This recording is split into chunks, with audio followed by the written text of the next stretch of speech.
ಮಜ್ಜಿ ಮಸಾಲ. ಎಂತ ಅಡಿಗೆಯ ರುಚಿಯಾಗೋ ರಹಸ್ಯವು 20 ರೂಪಾಯಿ.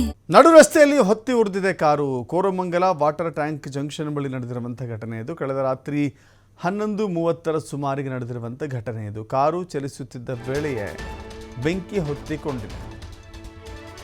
ಕಾರು ಚಲಿಸುತ್ತಿದ್ದ ವೇಳೆ ಬೆಂಕಿ ಹೊತ್ತಿಕೊಂಡಿದೆ. ಬೆಂಕಿ ಇಡೀ ಕಾರನ್ನು ಆವರಿಸಿ ಧಗಧಗಿಸಿದೆ. ಕಾರಿನ ಇಂಜಿನ್ನಲ್ಲಿ ಕಾಣಿಸಿಕೊಂಡಿದ್ದಂಥ ಬೆಂಕಿ ಅದು ಬಳಿಕ ಇಡೀ ಕಾರಿಗೆ ವ್ಯಾಪಿಸಿದೆ. ಕಾರು ಸುಟ್ಟು ಕರಕಲಾಗಿದೆ. ಅದೃಷ್ಟವಶಾತ್ ಕಾರಿನಲ್ಲಿದ್ದ ಪ್ರಯಾಣಿಕರು ಪಾರಾಗಿದ್ದಾರೆ. ಸ್ಥಳಕ್ಕೆ ಬಂದು ಅಗ್ನಿಶಾಮಕ ದಳದ ಸಿಬ್ಬಂದಿ ಬೆಂಕಿಯನ್ನು ನಂದಿಸಿದ್ದಾರೆ.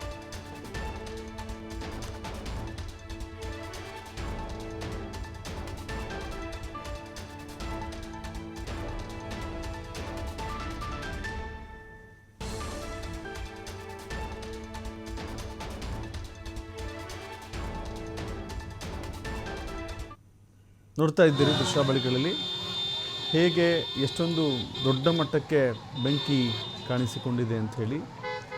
ಹೀಗೆ ಬೆಂಕಿ ಉರಿತಾ ಇದ್ದರೆ ಅದರೊಳಗಿದ್ದಂಥ ಪ್ರಯಾಣಿಕರು ಹೊರಬಂದಿದ್ದಾರೆ, ಜೀವವನ್ನು ಉಳಿಸಿಕೊಂಡಿದ್ದಾರೆ. ಒಂದು ಸಣ್ಣ ಕಿಡಿ, ಒಂದು ಸಣ್ಣ ಸ್ಪಾರ್ಕ್ ವ್ಯಾಪಿಸಿಕೊಂಡು ಇಡೀ ಕಾರನ್ನೇ ಆಹುತಿ ತೆಗೆದುಕೊಂಡಿದೆ.